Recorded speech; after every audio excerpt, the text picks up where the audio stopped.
How good and pleasant it is when brothers dwell together in unity. Unity isn't about being identical. It's about choosing connection over conflict, love over pride. It looks like teamwork, shared prayers, silent support, and standing strong together. In a family, a group, a church, or a nation, unity is power. It's how missions are fulfilled, walls fall, and hearts are healed. Yes, we're different. But what are the aspects we need to choose to make us one? When divisions creep in, pause, pray, and choose peace. Are you building bridges or burning them? In this broken world, what are you doing for unity? Find out more in Stronger Together. The beauty in unity. Today on Good Morning Pastor.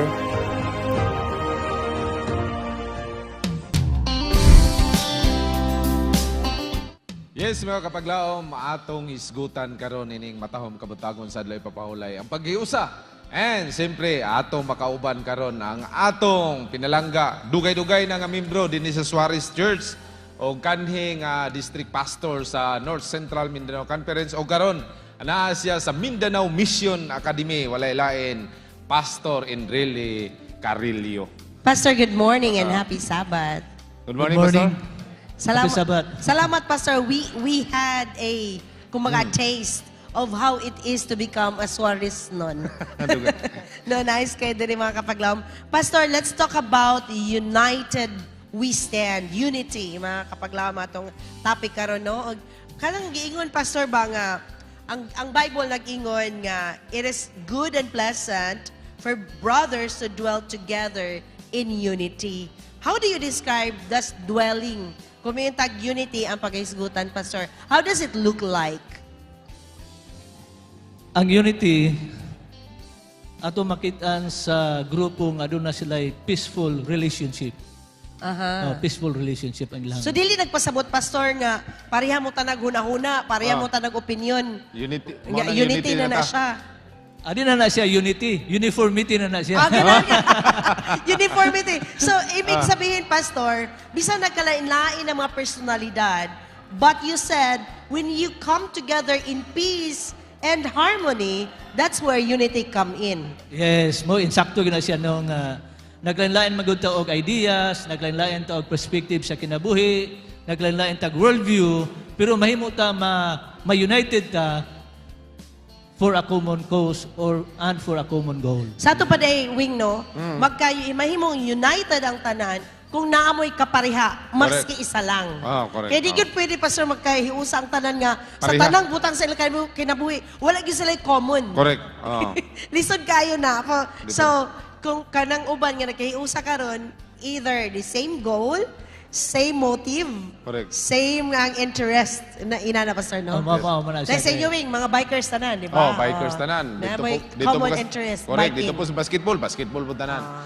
Pastor, unsa man na kaning gitawag labi na sa unsa ka importante ang kanang paghiusa labi na sa usa ka grupo even sa usa ka nasod. Importante kayo, labi na kayo sa iglesia. Labi na sa iglesia, kaya kung makiusa manggod ang mga membro sa iglesia, ang matag membro aduna sila sense of belonging. Yes. Sense of acceptance. Importante ka na siya kay para sa iglesia, dili ma-left behind ang usa ka membro sa iglesia. So, importante, actually, sa tanang, not just Acceptance. sa church. Acceptance, Wing. Pag-lisod ka ng acceptance. Acceptance. Kaya mingon nga ako mo tay pangulo diha nga siya man nga di man ni angayan. Naba yun sa hinga musud sa una. Munang usahay na panag-multiply sa churches. Pero mas mayo kay motukod man po dito og lahi nga church. Mas may maguto nga na unity niya, united ang church, yan na sila sense of belonging. Mo magina ang kasagaran nga mahitabo kung walay sense of belonging ang usa ka membro, dili na mo balik sulod sa iglesia. Left behind siya. Agree ko, no? Kay even if it is not a church, even if maybe organization sa purok, or sa inyong zona, or sa inyong komunidad, kung wala ka naka-feel that you're part of it, dili yung kaganahan mo balik, di ba? Mm. Kanang ingon sa ako ni Rian ba? Rian, paminaw. Rian. Ingon ni Rian kaganina, nga dili daw siya, naingon siya nga, wala siya mo ani kay, wala siya naka-feel nga, kinahanglanon gid siya. Pero kay gi-emphasize ang kinahanglanon gid siya, ni anhi gid siya. Yan eh. O, di ba? Correct. Oh.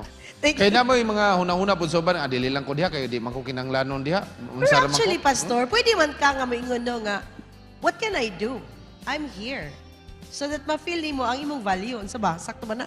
Pero sa ako lang po good, tagsaram kong tao ngayon ana good nga mo, assert good siya ba nga, he is really wanted by a group. Kinahan yun ang leader, may nga, ikaw, gikinahanglan ka ani nga grupo, kinahanglan ka naa juga dinhi. Lagi, no? So it takes a leader para nga mo ano yun ang tao sa iya, maka-feel yun siya, nga part siya. So kinahanglan ang leadership, magbaton og kinaiya sa pagka-inclusive. Correct. Nga tanan appeal. Dili pwede nga katulang or kanila nga group, but tanan iyang hangpon. Handle niya. Kaya kung pasagdan naman gud ang membro nga mo-appeal sa usa ka grupo, kuang yun. Tagsara ang tao ngayon ana gyud. Oo. Pastor, kining pagbuwag-buwag labi na conflict sa grupo, unsaon na to paghandolan ni?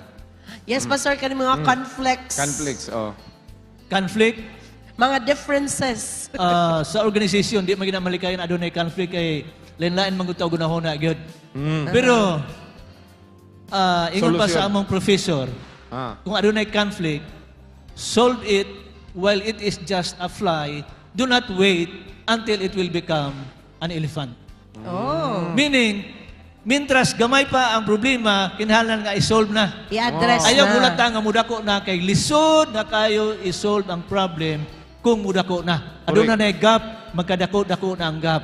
So mintras gamay pa ang gap, Daghan na, I-solve na nadaan. Mintras gamay pa ang damage, hinay-hinay nagtahi. Ay, oh. Aron, dili gid siya Mudako. totally ma-worn out. Dako. Oh. Yes. Pastor, there are viewers right now, nagtanaw nato karon. Unsa imong kastorya sa ila? Aron nga ang iglesia mahimong united, aron nga ang tibuok komunidad mahimong mausa, especially sa atong nasod. We are governed or we're a member of a government nga naatay mga tulubagon aron nga magkahiusat ang tanan. What can you tell them? ako agyo no, kung agyo kinigit atong pride bitaw.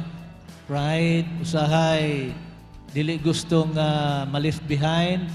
Pride yun ang number one, nga nung mo na igakos nga ma-divide ang usa ka organization.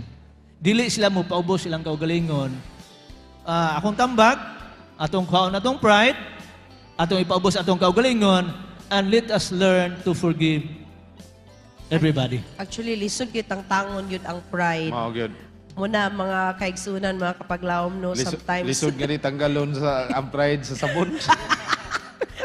Diba? I mean, Lagi. thank you for that, Pastor. I think it's the root of all evil, no, nga. Kana bitang ang imong garbo, even Correct. si Lucifer Di sa agad iyang sugod time, siya, ang ha? iyang garbo. So mga kapaglaom, wala yun tayo mahimo sa itong mga garbo. Correct. Except if we submit, surrender it all to God.